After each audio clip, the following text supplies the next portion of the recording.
ये कहानी है फ्यूचर यानी काफी आगे के टाइम की 2040 की, जहाँ पर 8 साइंटिस्ट को प्लैनेट मार्स सैयारे पर भेजा जाता है रिसर्च के लिए। और ये जमीन से भेजा गया पहला मिशन था ताकि वो पता कर सके कि यहाँ कभी जिंदगी मुमकिन थी या हो सकती है। और लोगों को यहाँ 6 महीने हो गए हैं और अब बस यहाँ एक ही दिन इनको रुकना है, जिसके बाद ये वापस जमीन पर जाने के लिए निकलेंगे। अब यहाँ रोवर यानी मार्स की गाड़ी में विंसेंट नामी साइंटिस्ट और उसके साथी बैठी थी, जो अपनी एक बायोलॉजिस्ट को लेने जा रहे थे। पर तभी यहाँ काफी बड़ा रेत का तूफान आ जाता है, पर ये लोग घबराते नहीं क्योंकि रोवर को इसीलिए बनाया होता है ताकि इस तरह के तूफान से निपट सके। पर ये लोग फिर भी तूफान से निकलकर अपनी बायोलॉजिस्ट के पास आ जाते हैं, जो इस वक्त मिट्टी के सैंपल लेकर उन्हें चेक कर रही थी, पर उसे कुछ नहीं मिलता। वो काफी गुस्से में थी कि हमें यहाँ रिसर्च करते 6 महीने हो गए हैं, इतनी मेहनत कर रहे हैं, पर अभी तक हमें कुछ नहीं मिला। तो इन सब के पास मेन बेस स्टेशन से मैसेज आता है, जो स्टेशन मार्स के चारों तरफ बनाया गया था। मैसेज था कि आप सबको लेने हम कुछ ही देर में स्पेसशिप भेज रहे हैं, तो सब लोग तैयारी कर लें। पर यहाँ एक साइंटिस्ट जिसका नाम मार्को था, वो अपने कैप्टन को कहते हैं कि मैं बाहर जाना चाहता हूँ, जिस पर कैप्टन का कहना था कि अब क्यों जाना है बाहर, हमें लेने आ रहे हैं, और वैसे भी मिशन तो बंद कर दिया है जब कुछ मिला ही नहीं यहाँ पर। जिस पर मार्को कहता है कि मैंने मार्स की एक जगह साइट 9 पर एक डिवाइस लगाई थी जो काम नहीं कर रही, तो मैं उसे ठीक करने जाना चाहता हूँ। ये सुनकर कैप्टन को काफी हैरानी हुई कि अब इसने डिवाइस ठीक करके क्या करना है, लेकिन वो फिर भी मान गई। कहते हैं कि ठीक है चले जाओ, पर अकेले नहीं, अपने साथी को साथ लेकर जाओ, और हाँ रात होने से पहले वापस भी आ जाना। अब ये लोग यहाँ से निकलने ही वाले थे कि तभी यहाँ विंसेंट, उसके साथी और बायोलॉजिस्ट भी आ जाते हैं। ये तीनों उनसे बात करने की कोशिश करते हैं, जहाँ मार्को का कहना था कि अभी देर हो रही है, मैं जल्दी में हूँ, मुझे डिवाइस ठीक करने जानी है कैसे भी करके। जिस बात से बायोलॉजिस्ट को काफी हैरानी हुई कि मार्को सिर्फ एक डिवाइस ठीक करने के लिए इतनी जल्दी में है। उसे शक हुआ, इसलिए वो मार्को का कंप्यूटर चेक करती है, और जो चीज उसने देखी वो काफी हैरानकुन थी, जो वो बाकियों को भी दिखाती है। असल में मार्को को साइट 9 मार्स की उस सतह पर लाइफ फॉर्म मिले थे, यानी कुछ ऐसे जानदार सैंपल जिससे पता चला कि यहाँ जिंदगी मुमकिन हो सकती है। जो देखकर सारे ही काफी हैरान रह गए कि मार्को डिवाइस को ठीक करने वाला बहाना बनाकर गया है, उसने हम लोगों को ये बात क्यों नहीं बताई। फिर थोड़ी और बातचीत करने पर ये अंदाजा लगा लेते हैं कि असल में वो इस खोज का सारा क्रेडिट खुद लेना चाहता है, जब भी तो इतनी जल्दी में गया वहाँ। अब ये जानकर कैप्टन मार्को के रोवर में कॉल करता है, जहाँ पर मार्को का साथी फोन उठाता है क्योंकि वो अंदर था, जबकि मार्को बाहर, क्योंकि वो अभी भी वहाँ साइड पर टेस्टिंग कर रहा था। वो मिट्टी लेता है, जिसको टेस्ट करने पर सच में ऐसे सैंपल उसके हाथ लग गए थे जिससे यहाँ जिंदगी मुमकिन हो सकती थी। और अपने ये कामयाबी देखकर मार्को काफी खुश हो जाता है। वो ये बात अपने साथी को बताने ही वाला था कि तभी वो जगह जहाँ मार्को खड़ा था वो जमीन नीचे धंस जाती है, और वो एक काफी बड़े होल में जाके गिरता है, जो इन लोगों ने ही ड्रिलिंग खुदाई करके बनाया था। ये देख उसका साथी काफी घबरा गया, जल्दी से उतरकर बाहर आता है। फौरन उसने अपनी बेस पर भी इस बारे में बता दिया था। जहाँ थोड़ी ही देर के बाद कैप्टन अपनी एक साथी के साथ आ जाते हैं, जो डॉक्टर थी, और क्योंकि वो मार्को की काफी अच्छी दोस्त थी, इसीलिए उसके साथी पर गुस्सा करती है कि तुमने उसे गिरने से बचाने के लिए कुछ क्यों नहीं किया। और कैप्टन को कहती है कि मैं जल्द से जल्द नीचे जाना चाहिए ताकि मार्को को बचा सके। जिस पर कैप्टन का कहना था कि ये होल काफी गहरा है, और मेरा नहीं ख्याल कि इतनी ऊंचाई से गिरने पर मार्को बचा होगा, और हमारे पास नीचे जाने का कोई इंतजाम भी नहीं। हम पहले अपनी बेस पर जाएंगे, वहाँ से मेन स्टेशन पर राब्ता करके फिर यहाँ वापस आएंगे, जिसके बाद हॉल में भी चले जाएंगे मार्को को बचाने के लिए। इस पर वो डॉक्टर कहती है कि आप दोनों चले जाओ बेस पर, मैं यही रुकूंगी, क्योंकि मुझे लगता है जब तक हम वापस आएंगे देर हो जाएगी, और मैं खुद ही किसी तरह कोशिश करती हूँ नीचे जाने की। अब कैप्टन उसकी बात मान गई, इसलिए वो और मार्को का साथी बेस पर वापस आ जाते हैं। इस बारे में पहले यहाँ के लोगों को और फिर स्टेशन पर भी बता देते हैं। तब स्टेशन वाले कहते हैं कि आप अपने टूल्स औजार वगैरह लेकर जाएं वहाँ, और मार्को को ढूंढने की कोशिश करें। अगर वो जिंदा मिल गया तो ठीक है, अच्छी बात है, पर अगर उसकी मौत हो गई हुई तो लाश को ही ले आना। जिसके बाद हम मार्को की ये लाइफ फॉर्म वाली खोज को दुनिया के सामने ले आएंगे। अब मार्को का साथी और बायोलॉजिस्ट यही बेस पर रुक गए, जबकि कैप्टन बाकियों को लेकर उसी जगह साइट 9 के लिए निकल जाते हैं। उधर डॉक्टर हॉल के अंदर देखने की कोशिश करती है, पर देख नहीं पाती क्योंकि वहाँ से धुएं जैसी भाप निकल रही थी, इसलिए वो वापस रोवर में आकर बैठ जाती है। पर तभी उसे बाहर से आवाजें आने लगी, जैसे कोई रोवर के अंदर आने की कोशिश कर रहा है।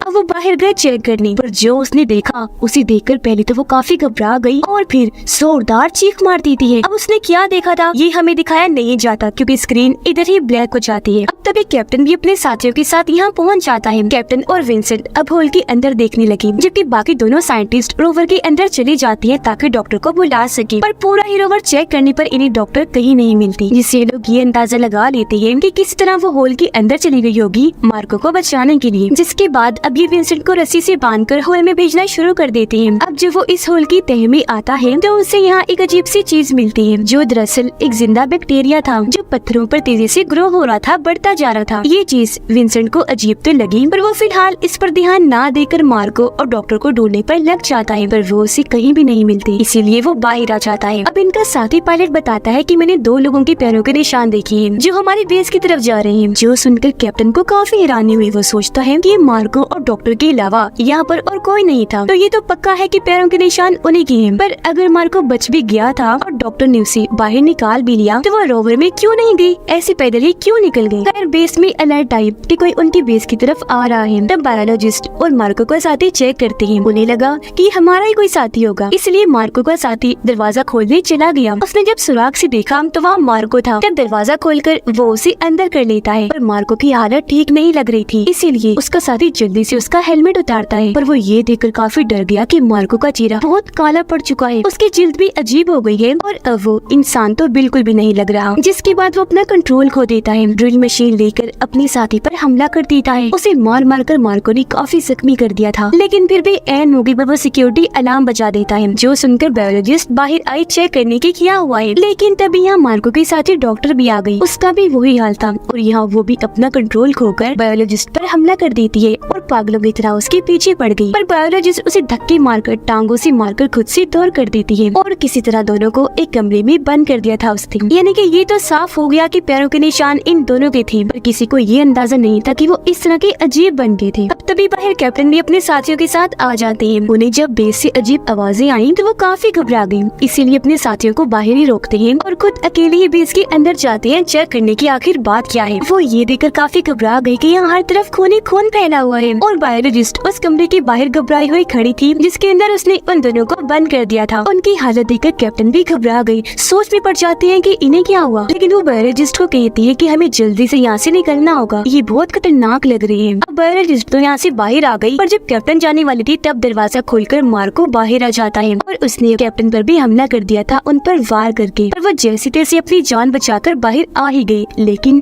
काफी जख्मी थे। कैप्टन और बायोलॉजिस्ट सबको उन दोनों के बारे में बताते हैं, पर किसी को भी उनकी बातों पर यकीन नहीं हो रहा था। पर जब उन्होंने होल से खुद देखा तो वो मार्को और डॉक्टर की ऐसी हालत देखकर काफी डर गई। अब क्योंकि कैप्टन काफी जख्मी थे, इसलिए लोग उन्हें जल्दी से दूसरी बेस में ले गए। उन्हें लिटा दिया जाता है और यहाँ विंसेंट के साथ ही उनका इलाज करने लगी, जो एक डॉक्टर थी। कैप्टन बताते हैं कि मेरी हालत बिगड़ती जा रही है, मैं अजीब तरीके से चीजें भूल रहा हूँ, मुझे बहुत प्यास भी लग रही है। ये सुनकर पायलट उन्हें पानी पिलाने लगा, पर तभी कैप्टन भी काबू होकर उसका गला पकड़ लेते हैं, जो लाख छुड़वाने पर भी नहीं छोड़ रहे थे, जिसका मतलब कि वो भी अपना कंट्रोल खोकर मार्को और डॉक्टर जैसे बन रही है, जो दरअसल एक वायरस की वजह से हो रहा है, जिसकी वजह वो बैक्टीरिया था जो होल में मिला था जहाँ मार्को गिरा था। वो उससे इन्फेक्टेड हो गया था, उसकी लपेट में आ गया, तो जिस पर भी वो हमला करेगा काटेगा, वो इंसान भी इस वायरस से इन्फेक्टेड हो जाएगा। यानी कि मार्को ने डॉक्टर को काटा होगा तो वो भी उसकी जैसी हो गई और ऐसे ये वायरस फैलता है। अब जब ये सारे पायलट को कैप्टन से छुड़वा रही थी तो इस बीच कैप्टन की मौत हो जाती है, इसलिए बायोलॉजिस्ट कैप्टन के हाथ पांव बांध देती है, क्योंकि अब तक उसे अंदाजा हो गया था कि ये वायरस इतना खतरनाक है कि इससे इन्फेक्टेड इंसान दोबारा जिंदा होकर हमला कर देता है।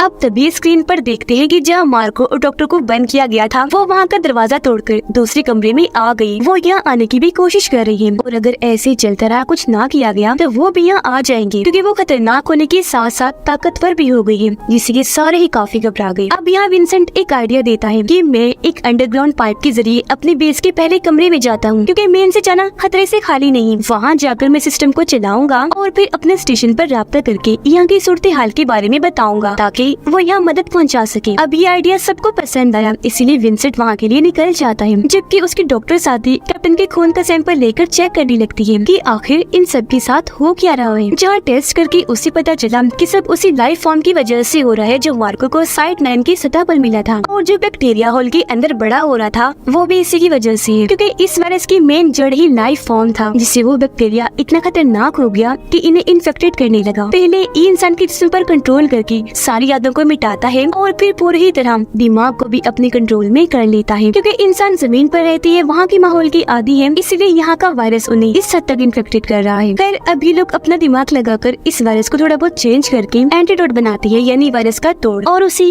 कैप्टन को लगाती है टेस्ट करने के लिए। जहाँ इन्हें पता चला कि ये काम कर रहा है, क्योंकि कैप्टन के सेल्स में जो वायरस डबल हो रहा था वो प्रोसेस अब रुक गया था, जो देखकर इन्हें अब थोड़ा सुकून का सांस आता है। उधर विंसेंट पहले कमरे में पहुँच गया था, जहाँ वो सिस्टम को ठीक करके दोबारा से चलाकर स्टेशन पर मैसेज भेजने में लग जाता है। पर तभी यहाँ लाइट्स बंद होना शुरू हो गई, जिससे सिस्टम ऑन होने से पहले ही रुक गया। ये देखकर विंसेंट बाहर जाता है ताकि गड़बड़ी को देख सके। जहाँ उसे पता चला कि मार्को का साथी, जिस पर अंदर आते ही मार्को ने ड्रिल मशीन से हमला कर दिया था, वो भी अब इस वायरस से इन्फेक्टेड हो गया है और अपना कंट्रोल खोकर वो मेन सिस्टम में छेड़छाड़ कर रहा था। वो जैसे विंसेंट को देखता है उसकी तरफ भागने लगा। तब ये देखकर मार्को और डॉक्टर भी उसी तरफ आने लगे। अब विंसेंट की जान को खतरे में देखकर उसके साथी आवाज कर देती है, जिससे वो दोबारा उनके दरवाजे के पास ही आ गई। जो देखकर बायोलॉजिस्ट होल से उन पर इस एंटीडोट का स्प्रे कर देती है, जिससे वो लोग कमजोर होकर नीचे गिर जाते हैं। और तब तक विंसेंट भी पाइप के जरिए इसी कमरे में वापस आ जाता है, जिसके पीछे पीछे मार्को का इन्फेक्टेड साथी भी आ गया। अब यहाँ बायोलॉजिस्ट उन सबकी जान बचाने के लिए मार्को के साथी का ध्यान अपनी तरफ करके उन सबको बाहर जाने का कहती है। अब पायलट साथी गेट पर था, इसलिए उसे लग रहा था कि बायोलॉजिस्ट अंदर इसलिए रुक गई है क्योंकि अब वो भी इन्फेक्टेड हो चुकी है। इसलिए वो विंसेंट और उसके साथी को बाहर निकाल कर बायोलॉजिस्ट को मार के साथी के साथ ही अंदर बंद कर देता है, जो इन्फेक्टेड था, जिससे वो बेचारी वही उसके साथ ही फंस गई। और अब ये तीनों उस कमरे से बाहर भागने लगते हैं, जहाँ पर इन्फेक्टेड मार्को विंसेंट के साथी पर हमला करके उसे जख्मी कर देता है। तब ये लोग उसे जख्मी हालत में ही लेकर रोवर में आ गए और यहाँ विंसेंट अपने साथी को इंजेक्शन लगाता है ताकि उसे कुछ हो ना। अब इन लोगों को याद आता है कि इस रोवर में पावर एनर्जी कम है, पर साइड लाइन पर खड़े एक रोवर में बहुत सारे पावर है, तो ये सब अब उसकी तरफ ही जाने लगे। इस बीच उन्होंने ये भी नोटिस कर लिया कि हमारे इन्फेक्टेड साथी भी अब हमारा पीछा कर रहे हैं, यानी कि जो इन्होंने एंटीडोट बनाया था ये उसमें कामयाब नहीं रही, क्योंकि वो बस कुछ ही देर के लिए वायरस के असर को रोक सकता है, मुकम्मल खात्मा नहीं करता, जिसके कुछ ही देर के बाद वायरस का असर दोबारा हो जाता है, यानी कि ये वायरस इतना खतरनाक है। उधर वो लोग साइड लाइन पर पहुंच गए। इस रोवर में विंसेंट और उसके साथी रुकते हैं, जबकि पायलट दूसरे रोवर को लेने जाता है। जहाँ जाकर वो विंसेंट से राब्ता करता है, कहता है कि तुम्हारे साथी इन्फेक्टेड है, मैं उसे साथ ले जाने का रिस्क नहीं ले सकता। अगर तुम मेरे साथ उस जगह पर जाना चाहते हो जहाँ से मैं स्पेसशिप लेने आ रही है, तो तुम्हें अपने साथी को छोड़ के आना होगा। जिसके लिए विंसेंट मना कर देता है कि नहीं, मैं ऐसे नहीं कर सकता, उसके बगैर नहीं आऊंगा।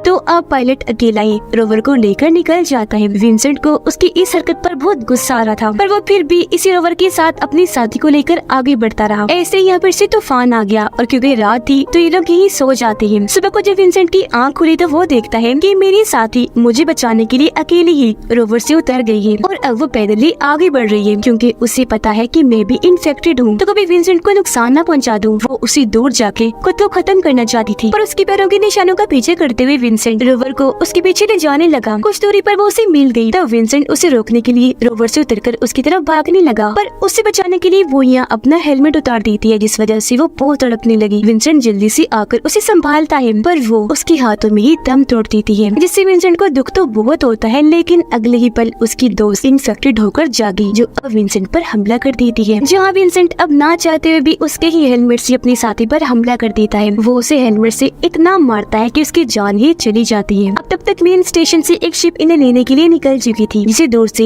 विंसेंट देख चुका था। वो ये भी देख लेता है कि मेरे इन्फेक्टेड साथी भी यहाँ मौजूद है। साथ ही पायलट भी दूसरे रोवर को लेकर यहाँ आ गया है। अब यहाँ विंसेंट शिप के अंदर राब्ता करने की कोशिश करता है, पर उसकी आवाज शिप के लोग सुन नहीं पाते, क्योंकि फासला ज्यादा होने की वजह से ट्रांसमीटर में उसकी आवाज आ ही नहीं रही थी। पर यहाँ विंसेंट ट्रांसमीटर से शिप के अंदर की आवाजें सुन पा रहा था। वहाँ पर दो लोग थे। शिप को आता हुआ देखकर वो तीनों इन्फेक्टेड साथी उस तरफ बढ़ने लगे। शिप के लोग भी दरवाजा खोल देते हैं, ये समझकर कि ये लोग बचे हुए हैं, जिंदा हैं, और वो इन्फेक्टेड लोग उन पर हमला कर देते हैं, जिससे विंसेंट अब शिप वाले लोगों की बस चीखों की आवाजें ही सुन पाता है। ये जब पास गया तो देखता है कि शिप के दोनों लोग मारे गए हैं और वहाँ उनकी लाशें पड़ी हैं। अब विंसेंट को यहाँ मार्को भी दिखाई दिया, और क्योंकि सबसे पहले वही इस वायरस की लपेट में आया था, तो उसकी हालत तो बहुत ही खराब थी, क्योंकि अब उसके जिस्म पर बस हड्डियां ही नजर आ रही थी। खैर विंसेंट और शिप में चढ़ जाता है। पायलट कैबिन में जब वो आया तो देखता है कि यहाँ पायलट पहले पहले से ही मौजूद है, पर वो अब इन्फेक्टेड हो चुका है। विंसेंट उसे देखकर कहते हैं कि तुम नहीं जा रही मेरे साथ, क्योंकि हम इस वायरस को अपनी दुनिया में जमीन पर नहीं ले जा सकते। जैसे मेरे साथी नहीं जा सकती थी, तुम भी अब नहीं जा रही। जिस पर पायलट कहते हैं कि नहीं, मैं जाऊंगा, क्योंकि जमीन पर जाकर हम इसका इलाज ढूंढ लेंगे। लेकिन फिर भी विंसेंट उसे रोकने लगा और ऐसे दोनों की हाथापाई होने लगती है, जिस लड़ाई में पायलट विंसेंट पर चाकू से हमला कर देता है और वो वहाँ पर बेहोश हो गया। अब पायलट फिर स्पेसशिप को स्टार्ट करके जमीन की तरफ ले जाने लगा। अब इतनी ही देर में विंसेंट को होश आ गई। वो पीछे से आकर उसे रोकने की कोशिश करने लगा। वो उसे अपने हेलमेट वाले सर से मार मार कर जख्मी कर देता है, जिसके बाद दरवाजा खोलकर उसे बाहर आसमान में फेंक देता है। लेकिन अब यहाँ इस शिप में बस कुछ ही मिनट्स का पेट्रोल बचा था, जिसके बाद विंसेंट यहाँ मेन स्टेशन पर मैसेज भेजने लगता है कि बड़े अफसोस के साथ कहना पड़ रहा है कि हमारी पूरी टीम मर चुकी है, एक ऐसे वायरस की वजह से जो यहाँ लाइफ फॉर्म से लगा और फिर ऐसे ही सब में फैलता गया। आगे वो बताता है कि इस शिप में भी बस कुछ ही मिनट्स का पेट्रोल बचा है, पर खाना बहुत है। मैं तब तक इंतजार कर सकता हूँ जब तक आप मुझे बचाने नहीं आ जाते, पर मैं ऐसा नहीं चाहता कि मैं बचूं, आप लोग मुझे बचाने आए, क्योंकि मुझे लगता है कि अब ये वायरस मेरे अंदर भी आ चुका है और हम इसका एंटीडोट बनाने में भी नाकाम रहे, क्योंकि वो सिर्फ कुछ ही देर के लिए काम करता है। अब मैं मरना चाहता हूँ ताकि जमीन पर आकर मेरी वजह से ये वायरस फैल ना जाए। मैं सबके लिए खतरा नहीं बन सकता, क्योंकि कुछ नहीं कहा जा सकता कि इसका कोई इलाज भी हो सकता है या नहीं। तो प्लीज मेरा मशवरा ये है कि आप लोग मुझे बचाने ना आए। और अब वो अकेला ही इस शिप में अपनी मौत का इंतजार करने लगा, अकेला ही बैठकर अपनी जिंदगी के और यहाँ पर गुजारे हुए पलों को याद करने लगा, सबकी मौत पर। और अब उसके साथ जो होना था